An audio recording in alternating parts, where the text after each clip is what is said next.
Софи охины 6 настай байхад аав ээж нь салсан. За аав нь машиндаа суугаад явхад ээж нь араас нь ахиж битгий манайхаар ирээрээ гэдэг хатуу хөтөө үгийг хэлээд охиноо дагуулад гэрлүүгөө орж исэн тэр дурсамжийг Софи охин насан туршдаа бол мартаагүй. За бардам зантай хахир хатуу яг өөрийнхөө юмд зүтгэдэг ээжийнхэн зан авирыг нь төвчээгүй учраас Софиягийн аав нь аргагүй эрхэнд одоо ингээд энэ саллтын гол буруутан болоод охиноо үлдээгээд явсан. За ингээ ор сураггүй алга болчоогүй 7 хоног тутамд охинтойгоо суцаар ярьдаг. За хууль ёсныхан учраас одоо заавал яриулах шаардлагатай. Хэрвээ хууль журам гэж байдаггүй байсан бол ээж нь Софияг одоо аавтай нь яриулахгүй байх хэмжээний тийм одоо хонзонтой хортой тийм хүн байсан байдаг.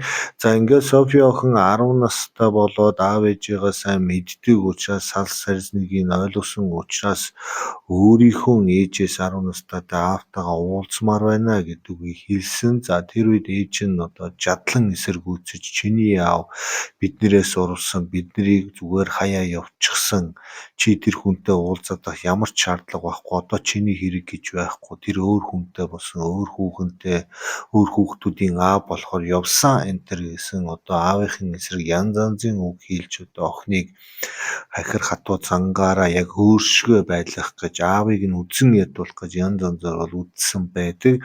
За мэдээж Софи охин авлан аав хоёрын хооронд бас өөрсдийн гэсэн эцэг охин хоёрын нандин холбоо байдаг. За ээжийн ямар ч одоо хор ятгалаг ороод энийг бол угаасаа арилгаж барахгүй.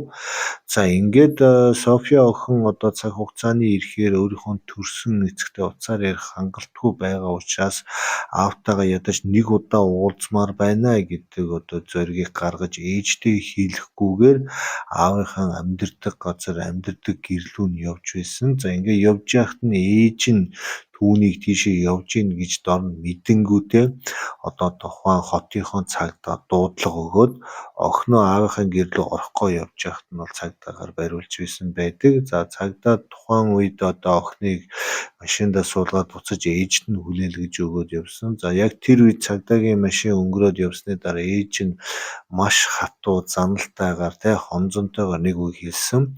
Дараагийн удаа чи аавтайгаа ингэж уулзах юм алхам хийх юм бол чиний аавыг хүүхэд тулгаалсан хэрэгээр өргөдөл гомдол өгөөд ачдаг газар нь ачуулаад шорон оронд хадаас болгоно гэдэг тийм занал хийлэг хийсэн байна. Тэгэхээр аавыгаа бодож байгаа учраас хайрлаж байгаа учраас аавтайгаа уулзах чадахгүй зөвхөн 7 хоногт нэг удаагийн утасны дуудлагаар л одоо аав охин хоёр зайнаас ингэж харилцаж исэн байдаг. За цаг хугацаа явдгаараа явна охин ээж хоёрын хоорондын харилцаа одоо нэлээд хүүтэрч ан цав гарсан. За тэгээд энэ бүхнийг чиний төлөө хийж ин чиний аав биднээс урвсан гих маягаар одоо охиноо тижээж одоо хонзогнуулж өсгөх гэсэн боловч одоо охин өөрийнхөө үзэл бодлоор аавыгаа хайрлаж аавыгаа өгүүлж бас асар олон жилиг явсан. За ингээд ээжийнхээ гаргадаг ааш авирыг мэддэг учраас хичээл сургуульдаа муудаж ерөнхийдөө сургууль соёлоос гарна нийгмийн идэвхгүй болох бүх юмд одоо ээжтэйгээ тэрсэлдэж хэрэлддэг иймэрхүү байдал төрсөн. Жишээлбэл одоо ээж нь орж ирээд хамтаа дэлгүүр явъя гэхэд үгүй гэдэг, кино үзье гэхээр үгүй гэдэг, айлд очи хамаатан садан дөршид дандаа үгүй гэдэг ерөөсөө ингээд ээжтэйгээ эсрэг тэсрэг байр суурьтай болоод тесэрдэг. За ээж нь одоо аавыг нь явуучвал амьдрал сайхан болох юм шиг бүх зүйлийг бодсон боловч одоо тэгээд төрсөн охиныг аавтай нь уулзуулахгүйгээс болж одоо төрсөн охинтойгоо бас ингэж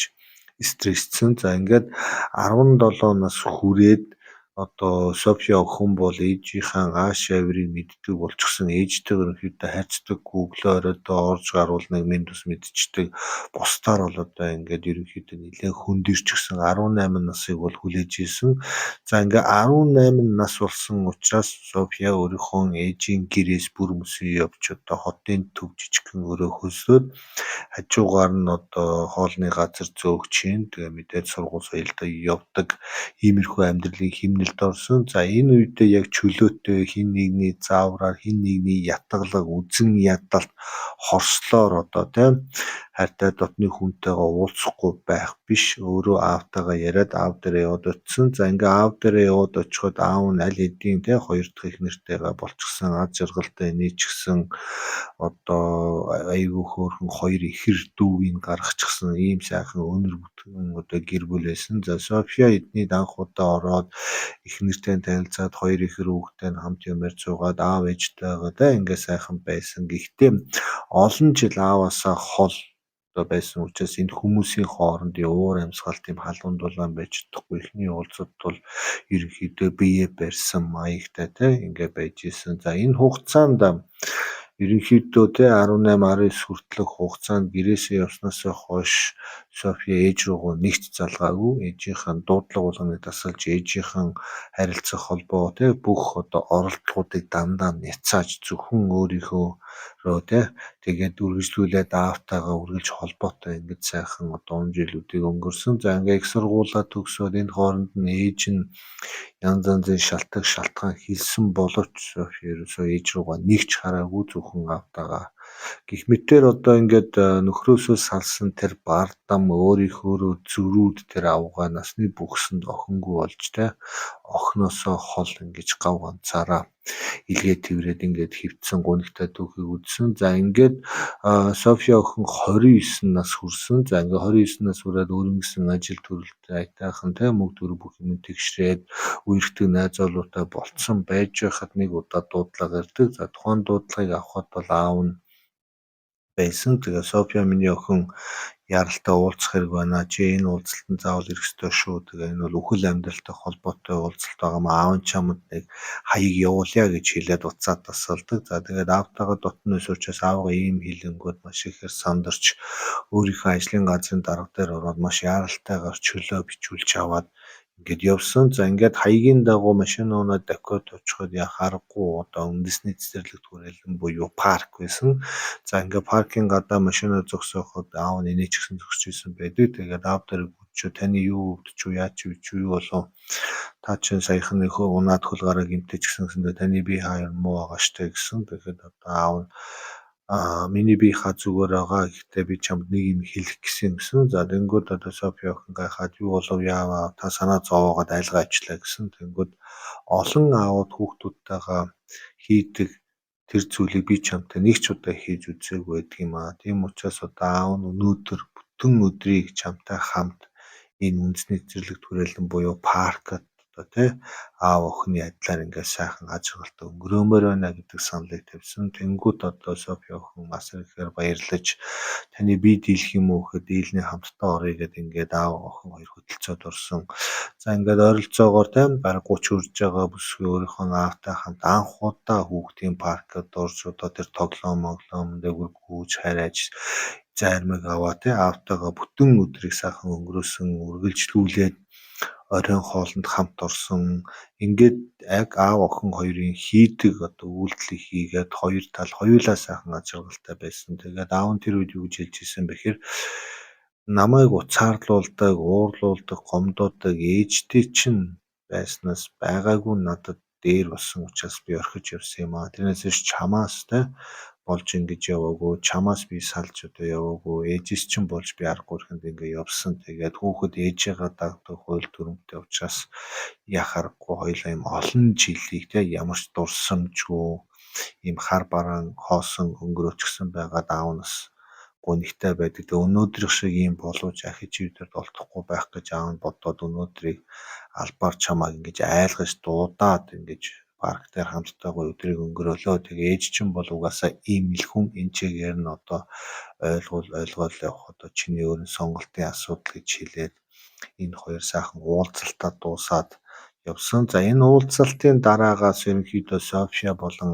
аав хоёрын хоорондын харилцаа улам сайхан нэгтарч зөөлрч тэр тусмаа аавынхаа шинэ гэр бүл дээр байнгын бэлгэсэл давж хоёр ихэр дүүтэйгээ орж гарч тоглож ерөнхийдөө нэлээд сайхан гэр бүлийн байдалд бол хүрсэн. За ингээд тухайн уулзалтын дараахан өөрийнхөө төрсөн ээж рүү одоо тухайн залгалтыг бол хийсэн. За олон жил ээжтэйгээ яриаггүй ээжийнхэн залгалт болгоныг одоо тасалж исэн учраас энэ удаа Софи өөрийнхөө утсаар залгасан. За ээж нь бол баяр хөөр болоод утсын цаанаас баярлалаа миний охин зүгээр үү. Би зүгээр чамайг одоо залгахыг олон жил хүлээлээ гэдэг үгийг хэлсэн. За тэнгүүд нь София хүүтэн хүндий хоолоогоор ямар сэтгэл хөдлөлгүйгээр тийм аавтайгаа мэдэрсэн тэр мэдрэмж гэр бүл халуун дулаан уур амьсгал энэ бүх зүйлийг авч чадаагүй өсвөр нас том настай энэ зүйлүүдийг авсан энэ бүх зүйлд одоо та буруутай таны үзэн ядалт хонзогнолт энэ бүх зүйлийг одоо хүргэсэн гэдгийг ээжтэй хэлсэн. За ээж нь ийм айхтар одоо залгалт ирнэ гэдгийг тооцоогүй учраас асар ихээр одоо тийм шоконд орч аргагүйдэж бас уйлж уучлалгүйж одоо охиныхоо өмнө түн буруутай гэдгээ бол хэлсэн байдаг. Тэгээд хэдий тгээ хэлсэн ч гэсэн цаг хугацаа гэдэг өөрөө үнэлж болохгүй нөхөж болдоггүй юм гонхтой зүйл байсан байдаг юм а. За ингээд Софи охин үүнээс хойш ээжтэйгээ энгийн сайхан харилцаатай болсон. Гэхдээ яг тэ одоо өдөр шөнөгүй хамт байгаад байхгүй зөвхөн баяр ёслолоор уцаар ярьдаг. Яг л тэр нэг аавд нь мэдрүүлж исэн тэр мэдрэмжийг София бас буцааж бас ээжтэй мэдрүүлж исэн ийм одоо тийм түүх байдаг. Тэгэхээр энэ түүх бидэнд одоо юу харуулж байна гэхээр хосууд салж болно. Гэхдээ үр хүүхдүүд өөрсдийнхөө төрсэн эцэг эхээс салах ямар ч боломж байхгүй. Энийг салах гад ээж нь жишээлбэл одоо би салцсан. Тэгэхээр чи салах ёстой гэдэг ингээ хүүхдүүдэд дарамтанд очруулах юм бол хүүхдүүд одоо иймэрхүү сэтгэл зүйн асар том асуудлыг авч төлөвшөж том болохоос гадна хүүхэд насны дурсам тэр дурсамжинд наав гэх орон зай байхгүй. Бас нэг юм дутуу юм амьдралыг үүрдэг. Тэгээд тийм болохоор хэрвээ хосууд салсан бол үр хүүхдүүдтэйгээ уулзах тэр боломжуудыг сайхан нээж өгөөд явах тийм стан байна гэдгийг өнөөдрийн оруулж байгаа гоё түүх маань та бүхэнд харуулж байна. Тэгээд яг энэ орж байгаа гоё түүх маань Монголын амьдралд амар их байдаг учраас би бас бодон зорин заавал орох ёстой түүх юм байна гэдэг утгаар орууллаа. Тэгээд та бүхэнд таалагдсан гэж найдаж байна. Тэгээд дардаг барьдаг бүх юмаа сайхан тултал дараад гоё түүхүүд сууг руугаа орж гараад ойрхон байж байгаарай. Тун удахгүй яг иймэрхүү хүний амьдралд хэрэгтэй нэгийг бодож хоёрыг тунгаалгасан маш гоё түүхүүдийг дэлхийн хамгийн гоё түүхүүдийг сурчлан та бүхэнд оруулаад явнаа.